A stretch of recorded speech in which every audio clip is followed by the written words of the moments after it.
Salam sejahtera untuk kita semua. Kali ini pertemuan pertama kita. Saya Rahmat Syah, dosen pengampu mata kuliah metode penelitian, ingin membahas mengenai hakikat dan tujuan metode penelitian. Ini adalah biodata saya. Basic saya sebetulnya di pendidikan, yaitu Pendidikan Masyarakat Universitas Negeri Jakarta. S2 saya Penelitian dan Evaluasi Pendidikan di Universitas Negeri Yogyakarta. Tujuan mempelajari metode penelitian. Yang pertama adalah mengkonstruksi masalah menjadi pendahuluan sebagai latar belakang masalah. Jadi kita mempelajari metodologi penelitian nantinya akan mengetahui bagaimana kita mengkonstruksi sebuah masalah menjadi latar belakang masalah atau landasan permasalahan dalam penelitian. Yang kedua adalah mengkonstruksi teori apa yang digunakan dalam penelitian. Setelah kita menemukan masalah, lalu kita kaitkan dengan teori apa saja yang akan kita gunakan untuk memperkuat dugaan kita atau variabel yang akan kita angkat di dalam suatu penelitian. Yang ketiga, mengetahui pendekatan, metode, dan analisis apa yang digunakan dalam penelitian dengan tepat. Jadi, setelah kita mengkonstruksi latar belakang, mengumpulkan teori, dan membuat alat ukur, kita pastinya harus mengetahui pendekatan apa. Pendekatan nanti terkait dengan kualitatif atau kuantitatif. Lalu metode apa yang kita gunakan dan analisis apa yang akan kita pakai di dalam melakukan sebuah penelitian. Lalu yang keempat adalah mensimulasikan laporan penelitian dalam bentuk artikel ilmiah atau proposal penelitian. Di sini kita sudah mengetahui atau sudah mengambil data, sudah melakukan penelitian, lalu kita tinggal melaporkan dalam bentuk laporan laporan penelitian atau laporan artikel. Tapi dalam perkuliahan kita, metode penelitian, kita lebih menekankan kepada proposal penelitian. Jadi proposal itu adalah ajuan atau kita bisa mengajukan satu gagasan penelitian di dalam bentuk proposal yang terdiri dari pendahuluan, kajian teori, dan metodologi. Belum sampai pada pengambilan data atau hasil. Bobot dari penilaian mata kuliah metode penelitian yang pertama adalah presensi dan partisipasi di kelas. Presensi terkait dengan kehadiran di kelas dan keaktifan di kelas. Sudah hadir, sudah aktif, nanti akan mendapatkan nilai 10%. Selanjutnya adalah tugas. Tugas bisa tugasnya bentuk harian atau tugas individu atau kelompok. Tugas ini bobotnya 15%.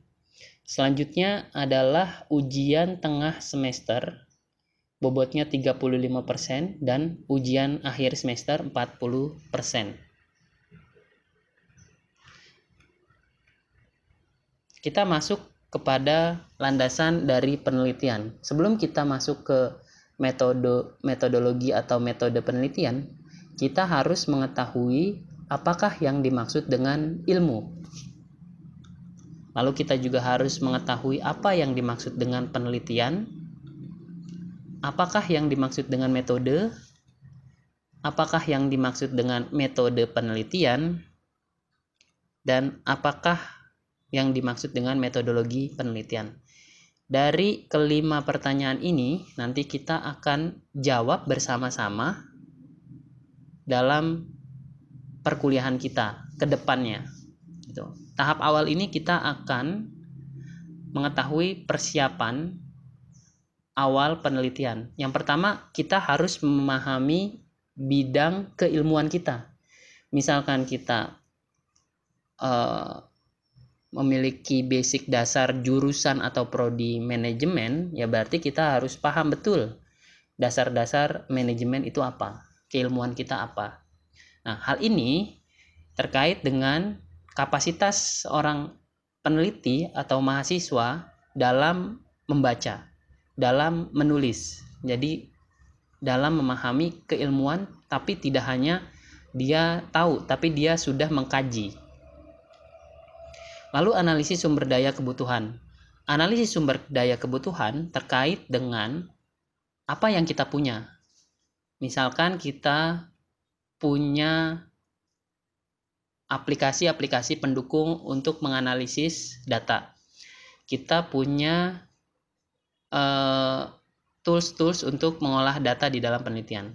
Atau kita tidak punya hal tersebut gitu. Jadi kita bisa meminta bantuan orang lain. Atau kita punya buku-buku yang kajian keilmuan kita sudah banyak, itu sumber daya, termasuk sumber daya dari finansial ataupun sumber daya yang lain terkait penelitian. Lalu ada identifikasi masalah. Identifikasi masalah di sini terkait dengan masalah-masalah yang ada di dalam kajian bidang ilmu kita. Masalah di dalam penelitian biasanya lebih aplikatif. Misalkan masalah di dunia manajemen. Bagaimana seorang karyawan itu meningkatkan kinerjanya? Bagaimana seorang karyawan bisa meningkatkan produktivitasnya atau produktivitasnya rendah gitu. Nah, berarti ini ada satu masalah gitu. Nanti terkait dengan permasalahan tersebut, apakah masalah itu bisa terkait dengan balik lagi ke manajemen, atau bisa ada kajian ilmu multidisiplin ilmu yang lain gitu yang bisa kita terkait dengan bidang keilmuan kita.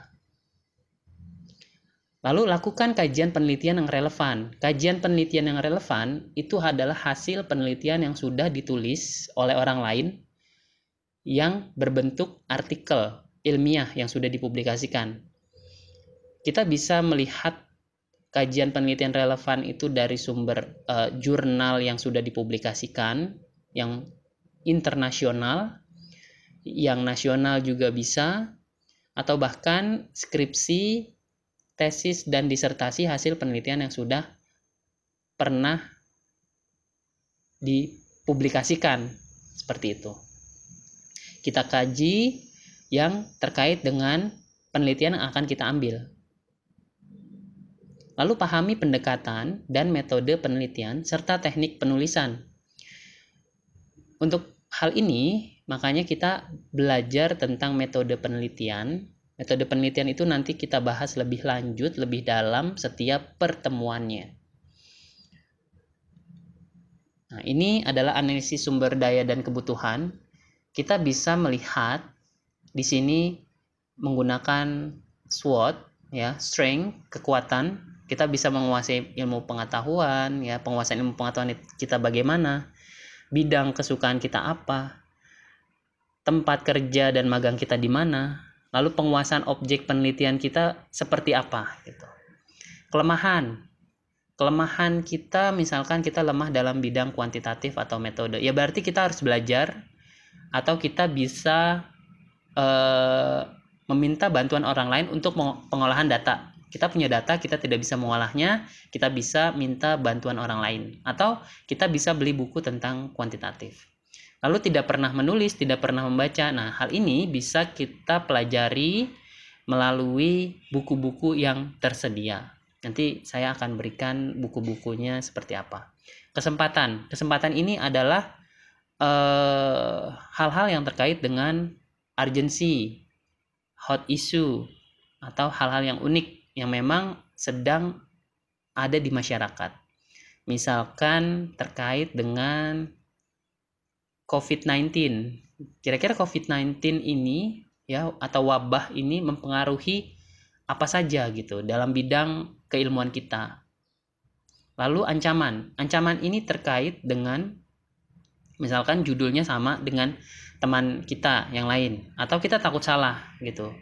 Karena ancaman ini datangnya dari luar ya. Tentunya kita harus mengaitkan dengan kesempatan yang ada gitu. Dan kita sumber daya yang kita punya, terus kekuatan kita punya, maka ancaman bisa kita minimalisir. Selanjutnya, kenapa sih kita harus menulis karya ilmiah agar menjadi seorang sarjana? Nah, ini adalah tangga atau tangga linguistik. Di sini, seorang anak atau seorang pelajar atau seorang yang ingin belajar, pertama dia harus mendengar. Mendengar berarti adalah input ilmu yang dimasukkan ke dalam memori gitu. Mendengar. Setelah mendengar biasanya seseorang lalu bisa berbicara, outputnya berbicara. Mendengar adalah outputnya berbicara, inputnya mendengar, outputnya berbicara. Membaca adalah input. Karena kita adalah di dunia akademik, seorang peneliti harus banyak membaca sehingga ketika dia banyak membaca kajian ilmu, dia bisa membuat suatu karya tulis. Karya ilmiah, penelitian skripsi, tesis, disertasi merupakan karya tulis ilmiah adalah strata tertinggi dari pendidikan kita. Setelah kita di kelas mendengar, kita bisa berbicara, presentasi, dan lain-lain. Ya, dari hasil yang kita mendengar, kita bisa membaca buku, kita bisa membaca mungkin itu yang ada di internet, ya, jurnal-jurnal, artikel. Lalu kita bisa menulis gitu. Jadi tangga yang paling tinggi adalah menulis. Kenapa wajib menjadi sarjana harus membuat tesis atau membuat skripsi, tesis dan disertasi ya? Karena menulis adalah strata tertinggi dari pendidikan. Selanjutnya paradigma ilmu. Kita harus memahami keilmuan kita, bidang keilmuan kita. Sumber pengetahuan bisa kita dapatkan dari mana saja. Pengetahuan dan ilmu bisa menjadi gambaran seseorang memahami satu masalah. Di sini yang pertama di piramida ini ya, di Levy, piramida yang paling banyak atau paling kita ketahui adalah symmetric metadata, yaitu pengetahuan yang berasal dari hal-hal yang automatically ya, atau biasanya hanya bisa dicari menggunakan komputer. Lalu ada data. Jadi data dan metadata itu adalah kemampuan komputer gitu. Kita sebagai humans memiliki 3 kemampuan yang nanti akan mengolah data dan metadata. Yang pertama ada informasi yang kita dapat, lalu informasi tersebut menjadi sebuah pengetahuan atau informasi yang kita mengerti sebagai kita pahami. Lalu setelah kita dari informasi menjadi pengetahuan, lalu menjadi kebijakan atau bijaksana. Itu kita bisa memberikan satu judgement atau satu keputusan. Itu adalah piramida dari paradigma ilmu. Selanjutnya, paradigma penelitian. Di sini yang pertama ada desain dan pelaksanaan penelitian dibentuk oleh cara pandang atau kerangka berpikir yang digunakan untuk mengatur penalaran dan pengamatan. Model atau kerangka berpikir atau belief system disebut sebagai paradigma. Nah, yang pertama, paradigma penelitian adalah epistemologi. Sejauh mana peneliti mengetahui permasalahan dan informasi di dalam penelitian. Ini terkait dengan bidang keilmuan kita. Semakin kita mengetahui satu bidang ilmu atau informasi, maka permasalahan yang akan kita gali semakin dalam. Lalu theoretical perspective. Setelah kita mengetahui masalah, kita bisa mengkaitkan dengan teori atau pendekatan dari teori apa yang digunakan untuk melakukan satu penelitian. Lalu setelah teori itu kita kaitkan, kita gunakan metodologi. Sejauh mana peneliti memahami prosedur. Jadi prosedur-prosedur itu kita pahami, kita lakukan, kita dalami. Misalkan masalahnya seperti ini, teorinya seperti ini, prosedurnya kita sudah paham seperti apa. Itu disebut sebagai metodologi. Lalu metode, yaitu prosedur apa yang akan kita gunakan. Setelah kita memahami metodologinya mungkin ada berapa tahap atau apa yang akan kita gunakan, lalu kita bisa memutuskan metode apa yang tepat yang kita gunakan dalam penelitian. Dan hasil, source, bagaimana data diperoleh, ya, data setelah kita melakukan pengambilan data, dan kita bisa menginterpretasikannya. Misalkan data tersebut adalah data kuantitatif. Data kuantitatif, bagaimana rata-ratanya, bagaimana simpangan bakunya, kita bisa menginterpretasikan data tersebut. Gitu. Ataukah mungkin penelitian pengaruh, studi pengaruh, nah, kita bisa melihat seberapa besar pengaruhnya. Atau hubungan, seberapa kuat hubungannya. Metode penelitian, ya, di sini merupakan serangkaian prosedur atau cara untuk melakukan satu penelitian. Metode penelitian memberikan gambaran rancangan penelitian berupa prosedur yang harus ditempuh, cara mengumpulkan data, analisis data, dan interpretasi data menjadi informasi yang dapat ditarik kesimpulan. Jika peneliti menggunakan metode penelitian yang tepat, peneliti dapat meyakinkan orang lain, pengguna, bahwa penelitian yang dilaporkan valid, dan pengetahuan informasi temuan baru yang disajikan berdasarkan fakta yang akurat. Nah, itu bisa dijadikan sebagai metode penelitian yang tepat. Lalu ada berpikir deduktif dan induktif. Di sini penalaran kita harus paham betul yang mana deduktif dan yang mana induktif. Deduktif, penalaran deduktif ialah proses berpikir berdasarkan pernyataan secara umum dan penarikan kesimpulan bersifat khusus. Deduktif, biasanya penalaran ini digunakan untuk melakukan satu penelitian kuantitatif. Jadi dari deduktif baru ke induktif. Penelitian induktif, ya, penalaran induktif ialah proses berpikir berdasarkan pernyataan secara khusus dan menarik kesimpulan yang bersifat umum. Jadi deduktif adalah dari khusus ke umum. Biasanya digunakan untuk melakukan penelitian kualitatif. Jadi berpikirnya secara induktif dari khusus ke umum. Pendekatan penelitian. Penelitian kuantitatif ditandai dengan pendekatan deduktif terhadap proses penelitian yang bertujuan membuktikan teori yang ada. Jenis penelitian ini melibatkan mengukur variabel dan menguji hubungan antara variabel untuk mengungkapkan pola, korelasi, atau hubungan sebab akibat. Lalu penelitian kualitatif umumnya ditandai oleh pendekatan induktif untuk membangun pengetahuan yang bertujuan menghasilkan makna.